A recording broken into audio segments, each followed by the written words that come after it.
भाई मणिशंकर और मोतीलाल का संबंध कौन से है? किस प्रजामंडल से था बोलो? बांसवाड़ा।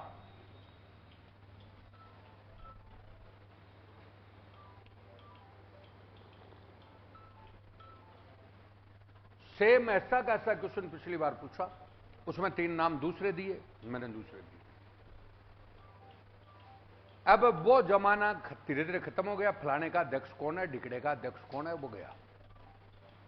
अब एक क्वेश्चन पूछने लग गए, उससे कौन जुड़ा हुआ, उससे कौन जुड़ा हुआ, आ गया। तो बांसवाड़ा प्रजामंडल का वैसे अध्यक्ष कौन था? है भूपेंद्र त्रिवेदी, बिल्कुल सही।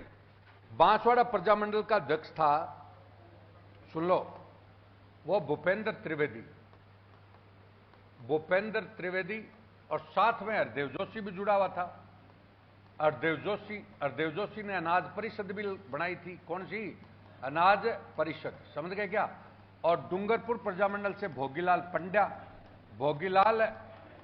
पंड्या, ठीक है। और यहां से आपकी रास्तापाल वाली घटना थी। कौन सी घटना? रास्तापाल, कालीबाई वाली। कौन सी? कालीबाई। अमृतलाल पायक, बोलो क्लियर है क्या? अमृतलाल पायक किससे जुड़ा हुआ था? प्रतापगढ़ से। और शाहपुरा का रमेश चंद्र। और इसको बनाने में भूमिका किसकी थी? माणिकलाल वर्मा की। ये सब आपके उसके। अब इनको अब भी लिख रहे हो क्या? लिखे हुए तो हैं ही,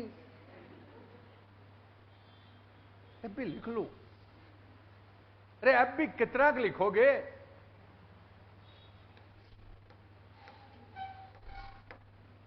अगला क्वेश्चन है, यह आपके कवि वृष भी कहा जाता है। जिन्हें कवि वृष भी कहा जाता है, कवि वृष। और नवहंसाक चरित्र का रचयिता पद्मगुप्त। अब सुनो, इससे पिछली बार नवहंसाक चरित्र किताब भी पूछे थे। पद्मगुप्त। और अभिधान माला का रचयिता कौन था? हलायुद्ध, जिनके दरबार की शोभा बढ़ाते थे और मालवा और जालोर के शासन की शोभा बढ़ाते थे। शासक की जगह क्या जाएगा? शासक। ये उपयुक्त कथन किस शासक के संबंध में है?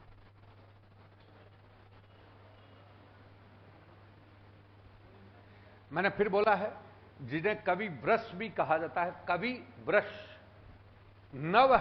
सहसांक, ये किताबें इंपॉर्टेंट है। चरित्र का रचयिता कौन है? पद्मगुप्त। और अभिधान माला का रचयिता कौन है? हलायुद्ध। कौन है? ये इनके दरबार में थे और ये जालोर में भी शासन करते थे, मालवा में भी शासन करते थे।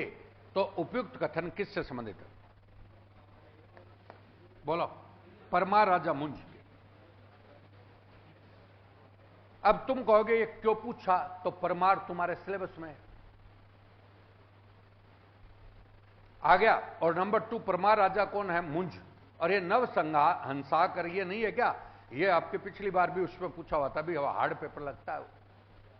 अब आइए, परमार राजा भोजना। परमार राजा, अब सुन लो, ये तो गया मुंज हो गया, और बाद में इसी कड़ी में आगे कौन आया? भोज आया। कौन आया? भोज। तो परमार राजा भोज। परमार राजा मुंज को आपको पता है जालोर में था ना। तो इसको किसने हराया था?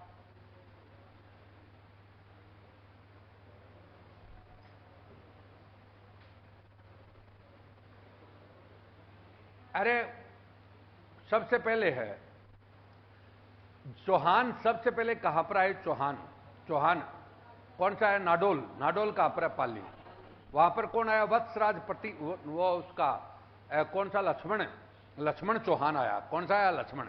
तो कीर्तिपाल चौहान नहीं आया था क्या? तो कीर्तिपाल चौहान ने परमार राजा मुंज को हरा करके तो जालोर की स्थापना करी थी। ऐसे याद चाहिएगा।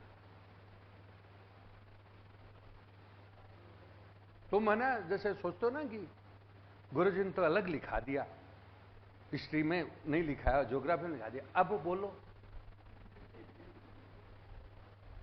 परीक्षा में सारा ज्ञान एक जगह चाहिए। वो किताबों में सुंदर लगते हैं वो नोट्स।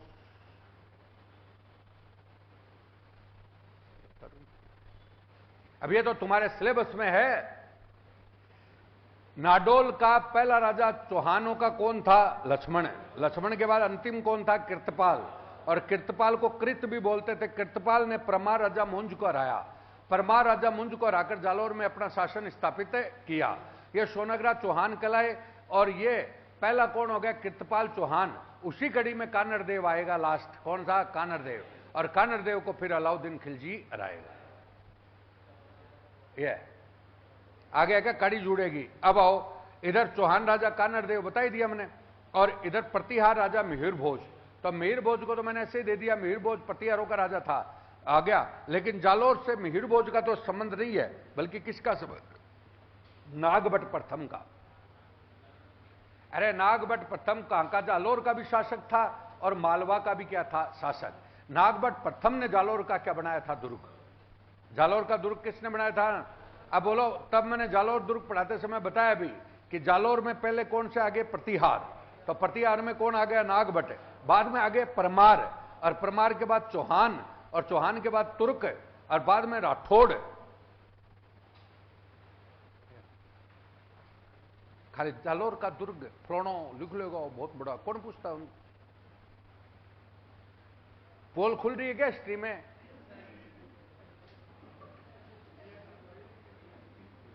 आगे परमार राजा भोज। भोज के बारे में कहा जाता है, अब इसकी भी उपाधि है परमार राजा भोज ना। सुन लो, अब देखो अच्छा क्वेश्चन है, कल परसों कॉलेज का पेपर था, आपको बताया। और परमारों का राजा नहीं था क्या? परमारों ने ही वो कौन सा डूंगरपुर का कौन सा मंदिर है वो? बांसवाड़ा का कौन सा? अर्थुना। तो अर्थुना मंदिर वो परमारों का ही तो था। वो वैसा का वैसा क्वेश्चन पूछा है। अब और आओ आगे। तो अब आया भोज। कौन सा? भोज। भोज के बारे में कहा जाता है कि भोज के मरने के बाद गायें और विद्वान दोनों निराश्रित हो गए। गायों का आश्रयदाता था और विद्वानों का क्या था? आश्रयदाता। सबसे बड़ा विद्वान था। और कहां पर अपनी राजधानी कहां पर बढ़ाई? बोलो। मध्य प्रदेश। मध्य प्रदेश मालवा में भी इसका था। और मध्य प्रदेश की कौन सा स्थान? धार।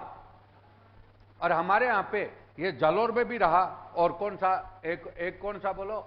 इसका मंदिर राजस्थान में कौन सा बनाया हुआ? परमार राजा भोज का है। चित्तौड़ का, बिल्कुल। चित्तौड़ का कौन सा? त्रिभुवन मंदिर। कौन सा? त्रिभुवन। तो सेम अर्थुना पूछ सकता तो वो भी पूछ सकता है। अब मंदिर अलग, राजा अलग। अब ले लो।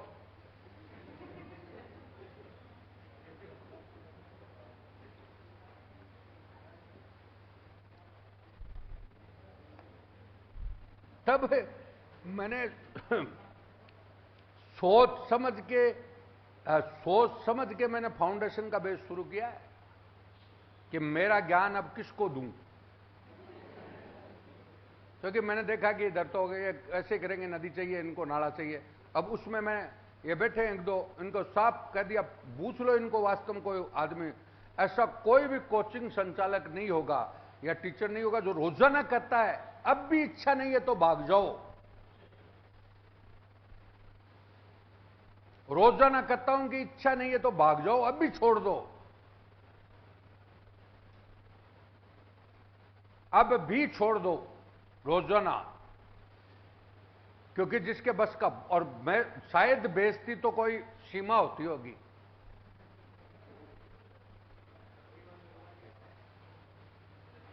तो भी वो लड़के छोटे छोटे हैं, पढ़ रहे हैं, मतलब वास्तव में वो छोटे वाले तो ठीक है, 12वीं फर्स्ट ईयर वाले तो ठीक है, वो जम रहे हैं मेरे। अब मेरे को पता चल गया कि बोला इनको तो तैयार करूं कैसे भी करके। आ गया, आगे चलो।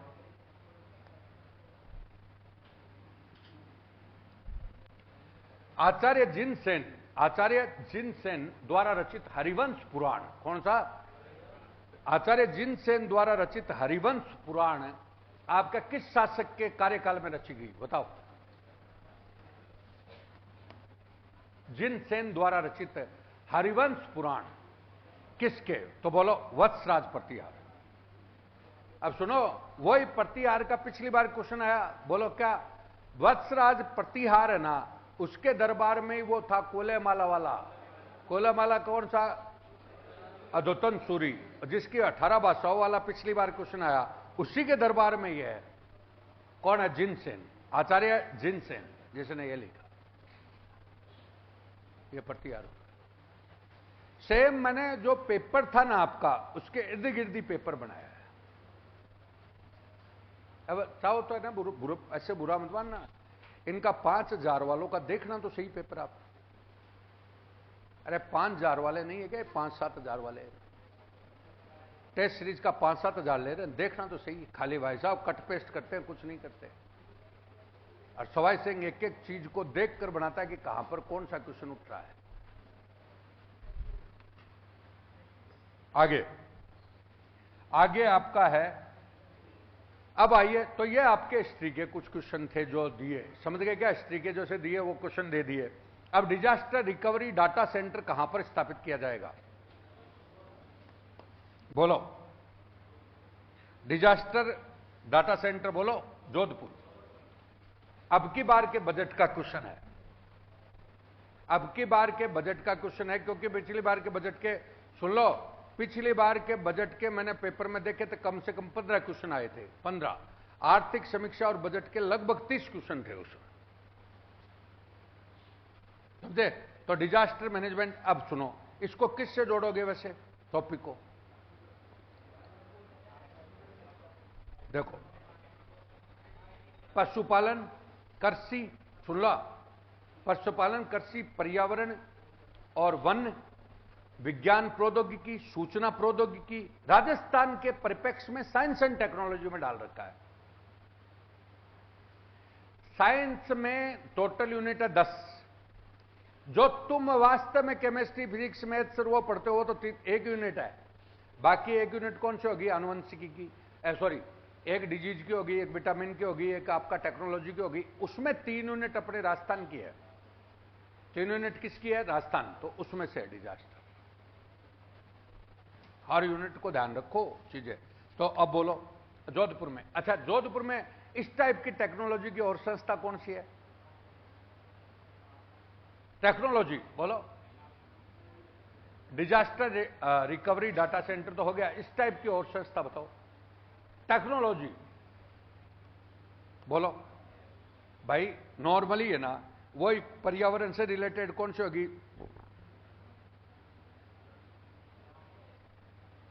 हाजिरी,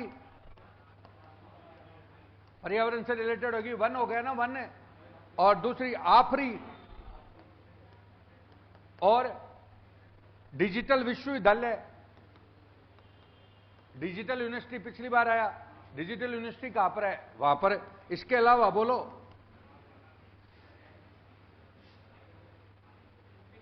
एसआरएस से, पिछली बार ऐसा ही मैं पूछा। State remote sensing area, national remote sensing area Hyderabad, और स्टेट रिमोट सेंसिंग एरिया कहां पर? जोधपुर। डिजिटल यूनिवर्सिटी आपकी बेसिकली कहां पर? जोधपुर। इंडिया की पहली कहां पर? केरल। काजरी होगी, आफरी होगी, तो ये वही तो संस्थान है। और पूछ तो क्या रहा अगला? अब इसमें वहां पर पढ़ाते हैं कि भाई साइंस चल रही है, 3 महीने क्वेश्चन आता नहीं। ये अगला, अच्छा जोधपुर हो गया। जयपुर में क्या क्या है ऐसी संस्थाएं बताओ? आर्केट होगी, आर्केट होगी, और बोलो patent, ISRO, DNA, triple IIT, IIT इधर हो गई, वो एलएनआईटी, एलएनएमआईटी, सिपेट, ये लो क्या दिया अगले ने, सिलेबस का ही नहीं पता। राजस्थान टेक्नो वन पढ़ रहा है, फलाना पढ़ रहा है। बोलो, आर्केड तो कंप्यूटर वाली जो पिछली बार सोगोलॉजी ने खोली थी वो हो गई, ठीक है। दूसरा पेटेंट ब्यूरो कहां पर खोला गया? जयपुर में। इसरो का क्षेत्रीय कार्यालय कहां पर खोला गया? जयपुर में।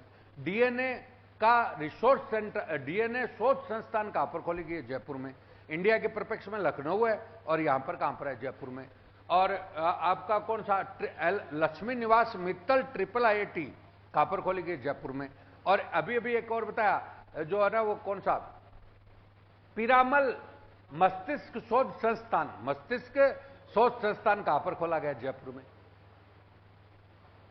और ये आपका सीपेट का मतलब central plastic research institute, plastic engineering, central plastic engineering technology.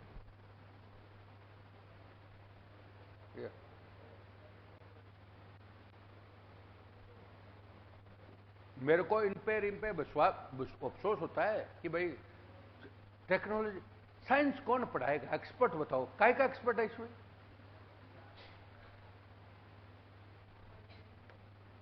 वो बस वो चीज, वो कौन सी बीए पास और बीएससी पास और वैसे कर रहे हैं। अब आओ, मिशन हरियालो, कौन सा? मिशन हरियालो। हरियालो 2024 के संबंध में सही नहीं है। आगामी 5 वर्षों में 5,000 करोड़ राशि का व्यय किया जाएगा, यह गलत है। 4,000 करोड़ राशि का व्यय होगा। कितने का? 4 का। मिशन हरियालो में 4,000 करोड़ का व्यय। सुन लो, प्रतिवर्ष 50 नई नर्सरियां स्थापित करेंगे, बिल्कुल सही है। और वर्तमान 540 नर्सरियों का संवर्धन करेंगे, और प्रतिवर्ष 10 करोड़ पौधे क्या करेंगे? तैयार। तो हरियालो राजस्थान, मारो हरियालो राजस्थान, तो मिशन हरियालो राजस्थान, समझ गए? तो ये आपका उसका हो गया। आगे देखो, अगला कुन्नो नेशनल पार्क को, कुन्नो राजस्थान के कौन से अभयारण्यों को जोड़कर चित्ता कॉरिडोर बनाया जाएगा? बताओ।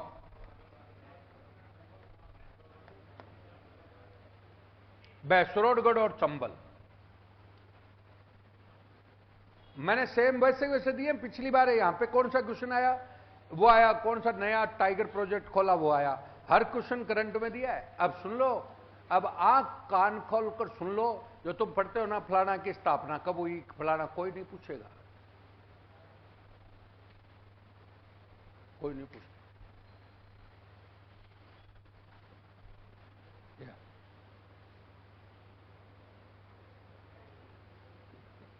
अपन करते रहते ना क्या क्या है उसमें, 10 दिन तक अभ्यारण्य का टॉपिक चलता है, फिर भी फेल है। तो ये चित्ता कॉरिडोर बनाया गया बैसरोडगढ़ और चंबल में। बैसरोडगढ़ और चंबल, बैसरोडगढ़ और चंबल को। और सुन लो, ये एक्चुअली मध्य प्रदेश को जोड़ेंगे, तो मध्य प्रदेश का तो गांधी सागर जुड़ेगा। कौन सा? गांधी सागर। अब ध्यान से सुनिए, ये हमारे और मध्य प्रदेश के बीच में क्या हुआ है? कोलैबोरेशन हुआ है, कोलैबोरेशन हुआ है, समझ गए? तो कोलैबोरेशन हुआ है, तो कुन्नो को जोड़ेंगे, तो उनका तो जुड़ेगा गांधी सागर। कौन सा? गांधी सागर। और हमारा जुड़ेगा बैसरोडगढ़ और कौन सा? चंबल। बैसरोडगढ़ और कौन सा? चंबल। अच्छा, ऐसा क्यों बताओ जरा। चंबल नदी कहां से निकली? जनपाव। जनपाव आ गई, एमपी आ गया क्या? और यहां से ये मान लो आपकी गांधी सागर आ गया। गांधी सागर के बाद हमारे यहां पे इंटर करी तो कौन सा? 84गढ़ आ गया। 84गढ़ के बाद बैसरोडगढ़ आ गया। बैसरोडगढ़ सुनना, और बैसरोडगढ़ के बाद आपका कौन सा? चूलिया जलप्रपात आ गया। राणा प्रताप सागर आ गया। बाद में नौनेर, ये क्या नाम है इसका, कौन सा? लाखेरी आ गई। और यहां पे लाखेरी के बाद नौनेरा गांव आ गया, पालिया आ गया, रामेश्वर आ गया, और बाद में करौली क्या है? करौली, धौलपुर, और इधर आपका यमुना, ये गिरेगी ये नदी। अब इसमें तुम्हारे थोड़ा गड़बड़ तो उसमें जरूर आ जाता है कि लाइन सीधी होनी चाहिए, नहीं तो पानी इधर उधर गिर जाएगा। अब बताऊं, अब सुनो, चंबल जनापाव पहाड़ी से निकली, जनापाव से गांधी सागर बांध इस पर बनने वाला सबसे बड़ा बांध है, सबसे बड़ा बांध। यहीं पर गांधी सागर क्या हो गया? अभयारण्य। गांधी सागर अभयारण्य। ये चंबल घड़ियाल के लिए क्या है? फेमस। तो ये घड़ियाल का एरिया भी हो गया। ये कितने राज्यों में हो गई? 3। कितने में? 3। तीनों राज्यों में चंबल अभयारण्य है। तीनों राज्यों में कौन सा फैला हुआ है? चंबल। चंबल अभयारण्य कहां का हो गया? जहां जहां चंबल जाती है वहां वहां। तो मध्य प्रदेश, राजस्थान और यूपी। मध्य प्रदेश, राजस्थान और यूपी। चंबल अभयारण्य किसके लिए फेमस हो गया? घड़ियालों के लिए। किसके लिए? अब गांधी सागर को जोड़ दिया। अब गांधी सागर ये आपका 84गढ़ चित्तौड़ में प्रवेश किया। 84गढ़ चित्तौड़ में क्या किया? प्रवेश हो गया। यहीं पर आपका भैंसरोडगढ़ आ गया। कौन सा? भैंसरोडगढ़। तो भैंसरोडगढ़ अभयारण्य भी आ गया।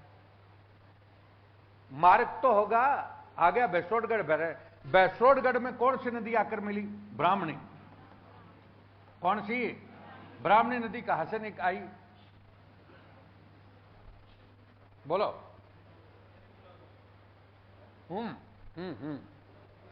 सही बोला। हरिपुरा चित्तौड़। हरिपुरा चित्तौड़, ये लो। हरिपुरा चित्तौड़ से कौन सी आई? ब्राह्मणी। कौन सी आई? ब्राह्मणी। यह आकर के कहां पर मिल गई? भैंसरोडगढ़। अब भैंसरोडगढ़ को वापस उठाओ। भैंसरोडगढ़ कौन सा दुर्ग है? जल दुर्ग। कौन सा? जल दुर्ग। कौन सी नदी पर हो गया? चंबल और ब्राह्मणी। चंबल और ब्राह्मणी। यहीं पर आपका चूलिया जलप्रपात हो गया। चूलिया जलप्रपात। यहां पर राणा प्रताप सागर आ गया। तो राजस्थान में सबसे बड़ा बांध इस पे कौन सा हो गया? राणा प्रताप सागर। कौन सा आ गया? राणा। अब यहां पर आ गया बूंदी और कोटा की सीमा आ गई। बूंदी और कोटा की सीमा। बूंदी और कोटा की सीमा पर कौन सी नदी आकर मिलती है?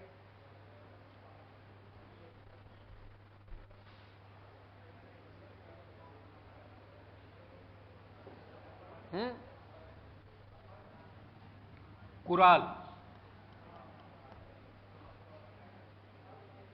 कुराल नदी चित्तौड़ से आएगी और कहां से? बूंदी और कोटा की सीमा पर आकर मिलेगी। बा में लाखेरी आ गई। लाखेरी बूंदी पर कौन सी? मेज नदी। नौनेरा में कौन सी नदी? काली सिंध। पालिया में कौन सी? पार्वती। रामेश्वर में कौन सी? बनास। ये लोग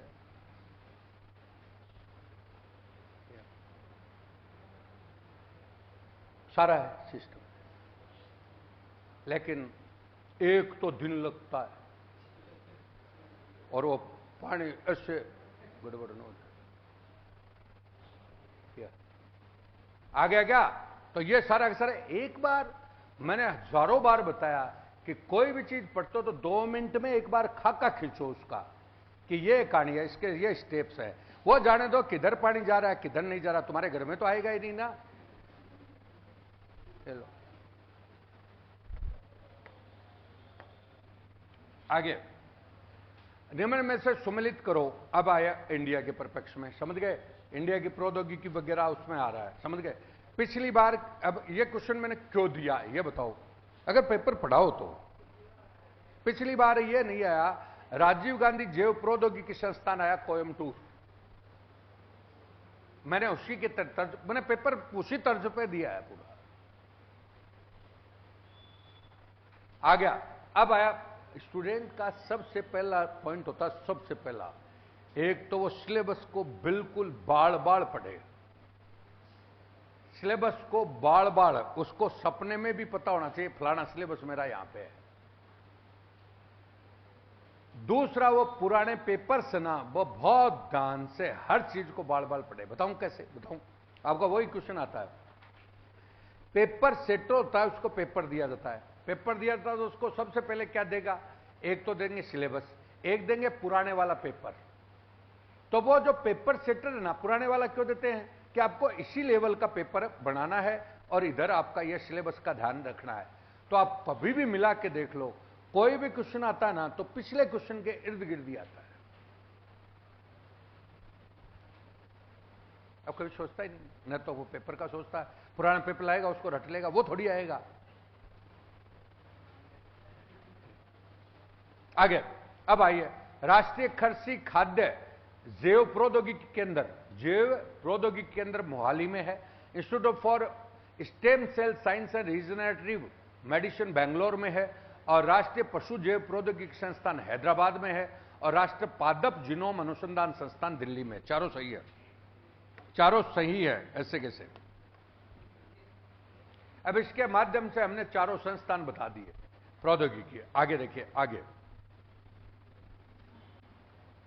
हो गया। अगला देखिए, भारत की 2024 की घोषित रामसर साइट नहीं है।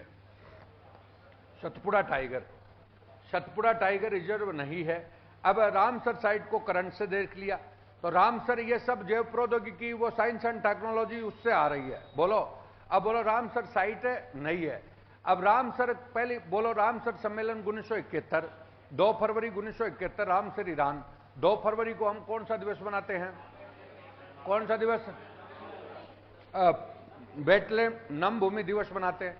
और पहली हमारी रामसर भूमि कौन सी थी? चिल्का, राजस्थान की केवलादेव पक्षी भैरन है, केवलादेव पक्षी भैरन है। अब तक 85 साइट हो गई और अब की बार ये साइट ये है, समझ गए? तो ये 3 साइट हो गई, 2 तमिलनाडु की है, 1 मध्य प्रदेश की है, समझ गए? अगला,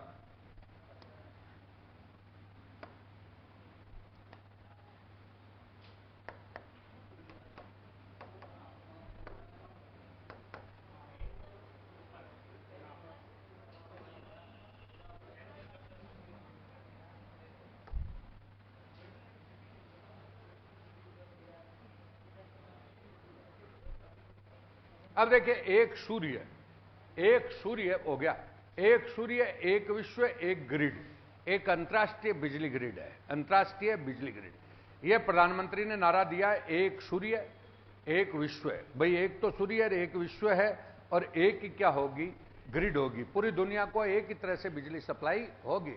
और इसी को ध्यान में रखते हुए हमने सोलर गठबंधन शुरू किया। कौन सा? सोलर गठबंधन पूरी दुनिया का। अब सोलर गठबंधन कहां पर था? ध्यान दीजिएगा। बेसिकली ये हमारी पृथ्वी है और ये पृथ्वी की कौन सी रेखा? भूमध्य। भूमध्य रेखा, भूमध्य रेखा क्यों है?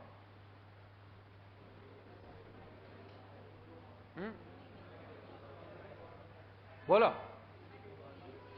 सूर्य की किरणें लंबवत पड़ती है वहां पे। अब अरे ऐसे समझना, आप सीधी सीधी पढ़िए, मैंने तो कभी पढ़ के ऐसे नहीं देखा। भाई साफ सी बात है, हमारा दिन है तो दिन में सूर्य हमारे सर पे चमकता है, सर पे, बिल्कुल हमारी छाया ही नहीं दिखती, समझ गए? तो हमने दिन के 2 टुकड़े कर दिए, 2 पहर। दिन के कितने टुकड़े हो गए? 2 पहर। उसी प्रकार से अब कहीं कहते काल्पनिक रेखा है, काल्पनिक काय की काल्पनिक?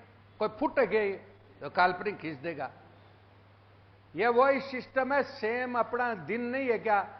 दिन में जब हमारे सूर्य सर पे चमकता है तो पृथ्वी पर हमें क्या होता है? दिन के 2 पहर बना देते हैं। तो पुराने बुजुर्ग ना उसको देख के टाइम बता देते थे कि अब इतनी बजी है, समझ गए? तो सूर्य जब भूमध्य रेखा पर लंबवत चमकता है, जहां जहां, वो कौन सी रेखा हो गई? भूमध्य। यह धरती का बीच हो गया, आ गया।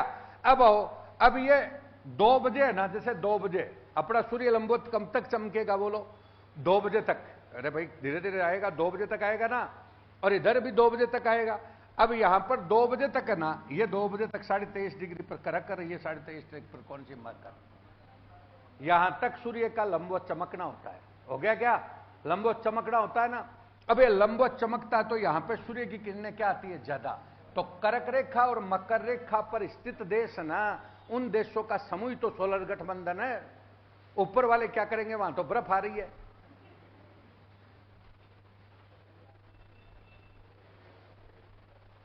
वहां क्या करेंगे?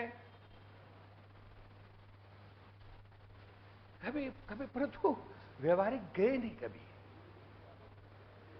एक भूमध्य रेखा एक काल्पनिक रेखा है जो बीचों बीच पृथ्वी के खींची गई। काय की काल्पनिक? पहले कभी तुमने कभी पीछे मुड़कर के क्वेश्चन किया कि सब काय की काल्पनिक है? तो बताओ।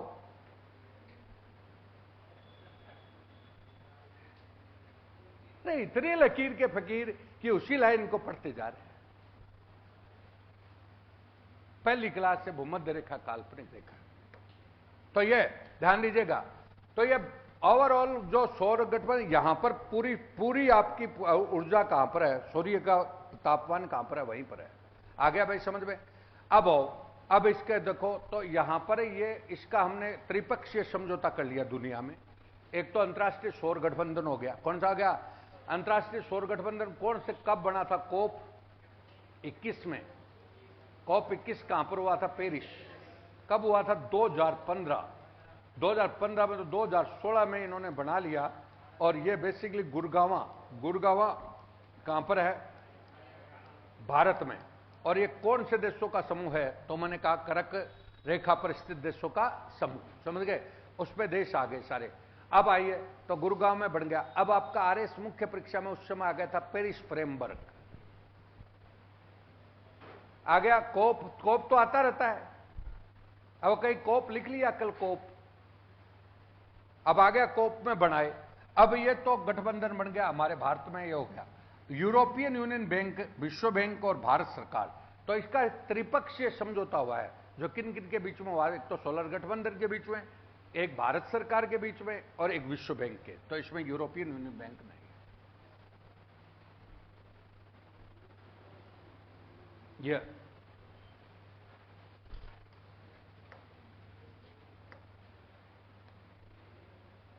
अगला देखिए, एपीजे अब्दुल कलाम बायोटेक्नोलॉजी शोध संस्थान कहां पर बनाई गई है?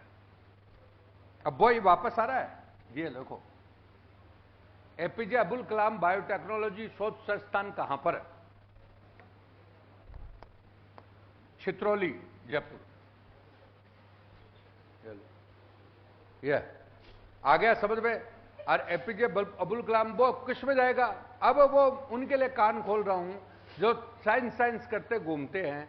साइंस के वो जनरल क्वेश्चन आते हैं। देखो, दो बात होती है, एक तो होता है साइंस का विद्यार्थी केमिस्ट्री, फिजिक्स, बायोलॉजी, उसके क्वेश्चन तो 5-4 ही आते हैं। और जिसके लिए ना ये लड़का कम से कम 2-2.5 महीने पढ़ता है 2-2.5 महीने पढ़ता है, उसमें भी सही नहीं होता, क्योंकि उससे केमिस्ट्री, फिजिक्स, बायोलॉजी नहीं पढ़ी जाती। अब सुना, वही बाकी के 5-7 क्वेश्चन आते हैं, 10 क्वेश्चन किसके आते हैं? ये करंट के। अब करंट के ऑटोमेटिक पढ़ सकता है, लेकिन उसको पता ही नहीं, वो तो उसमें लग गया। ये कहां पर खोला गया? अभी